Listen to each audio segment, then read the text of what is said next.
दर्शकों, बिहार में इन दिनों राजनीतिक घमासान काफी उफान पर है। सत्ता पक्ष बीजेपी और जेडीयू के सामने आरजेडी और कांग्रेस ने ऐसे नई चुनावी मुश्किलें सामने खड़े कर दी है, जिससे बिहार की राजनीति में हर दिन कुछ नया देखने और सुनने को मिलता है। बता दें कि बिहार के चुनावी माहौल के बीच इन दिनों बीजेपी सांसद और भोजपुरी स्टार मनोज तिवारी ने कांग्रेस नेता राहुल गांधी पर तीखा प्रहार किया है।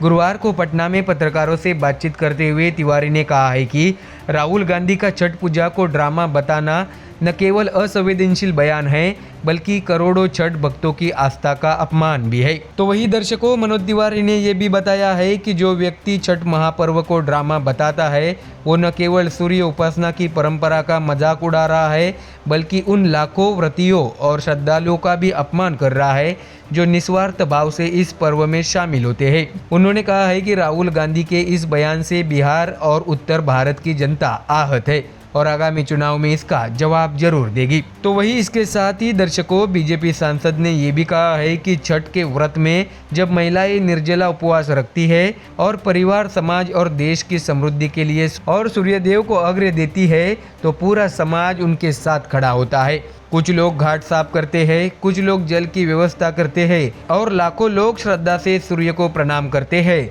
इसे ड्रामा कहना कितना दुर्भाग्यपूर्ण है। उन्होंने आगे ये भी कहा है कि राहुल गांधी को अगर छठ के प्रति श्रद्धा नहीं है तो न रखे, लेकिन इसे दिखावा या नाटक बताकर वो उन करोड़ों परिवारों को गाली दे रहे हैं जो हर साल इस पर्व में आस्था से भाग लेते हैं। प्रधानमंत्री नरेंद्र मोदी ने जब छठ पर्व पर श्रद्धा और सम्मान व्यक्त किया तो राहुल गांधी को उसमें भी राजनीति दिखी। ये उनकी मानसिकता को दर्शाता है कि उन्हें भारतीय परंपराओं और सनातन संस्कृति से चिढ़ है। तिवारी ने यह भी कहा है कि राहुल गांधी और उनका गठबंधन अब बिहार में विकास और आस्था दोनों के विरोध में खड़ा है। जो छठ जैसे महापर्व की भावना को नहीं समझता, वो बिहार की जनता की नब्ज क्या समझेगा। बिहार के लोग धर्म, आस्था और संस्कृति को सबसे ऊपर रखते हैं। इस बार जनता उन्हें जवाब जरूर देगी। तो वही मनोज तिवारी ने आगे ये भी कहा है कि बीजेपी और एनडीए के लिए छठ कोई राजनीतिक अवसर नहीं, बल्कि लोक आस्था का प्रतीक है। हमारे प्रधानमंत्री खुद भारतीय संस्कृति के हर पर्व का सम्मान करते हैं। छठ का सम्मान करना किसी एक समुदाय का नहीं, पूरे भारत की आस्था का सम्मान है, ऐसा भी उन्होंने कहा। दर्शकों, मनोज तिवारी ने अपने संबोधन के दौरान आरजेडी नेता तेजस्वी यादव पर भी पलटवार किया। बता दें कि हाल ही में तेजस्वी यादव ने महिलाओं को 10-10 हजार रुपए देने की सरकार की योजना को लेकर चुनाव आयोग की नैतिकता पर सवाल उठाया था। इस पर तिवारी ने कहा है कि तेजस्वी यादव को तथ्य पता नहीं है। यह योजना आचार संहिता लागू होने से पहले शुरू की गई थी और इसका उद्देश्य महिलाओं को आर्थिक रूप से सशक्त बनाना है, ऐसा भी तिवारी ने कहा। उन्होंने आगे ये जोड़ा कि जब हमारे विरोधियों को मौका मिला था, तब वे विकास की जगह भ्रष्टाचार में डूबे रहे। आज जब महिलाओं को सशक्त किया जा रहा है, उन्हें आर्थिक आज़ादी दी जा रही है, तो इन्हें दर्द हो रहा है। बीजेपी सांसद ने आगे कहा है कि एनडीए सरकार ने बिहार में जो काम किए हैं वो अपने आप में मिसाल है। महिलाओं को सहायता दी जा रही है, पुल बन रहे हैं, नए हाईवे बन रहे हैं, मेडिकल कॉलेज और एम्स जैसे संस्थान बन रहे हैं।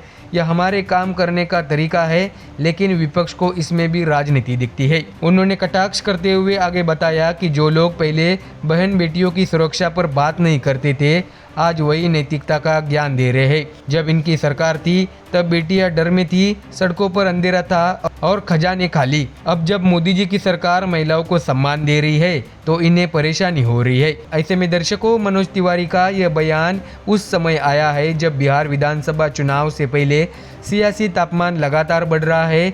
छठ पूजा को लेकर राहुल गांधी की टिप्पणी के बाद बीजेपी ने इसे चुनावी मुद्दा बना लिया है और आस्था बनाम अपमान की लड़ाई के रूप में जनता के बीच ले जाने की तैयारी में है। तिवारी ने आगे कहा है कि बिहार की जनता भावनाओं को समझती है। जो लोग छठ जैसे पवित्र पर्व को ड्रामा बताते हैं, उन्हें इस बार जनता लोकतंत्र के घाट पर जवाब देगी। ऐसे में अंततः उन्होंने कहा है कि हम छठ माँ के भक्त हैं। आस्था हमारे लिए राजनीति नहीं है, लेकिन अगर कोई हमारी संस्कृति और श्रद्धा का अपमान करेगा तो उसे जवाब भी जनता ही देगी, लोकतंत्र के रास्ते से, वोट के जरिए। तो दर्शकों, फिलहाल इस खबर में इतना ही। देश और दुनिया की बाकी और खबरें जानने के लिए जुड़े रहिए हमारे चैनल MDR न्यूज़ के साथ। धन्यवाद।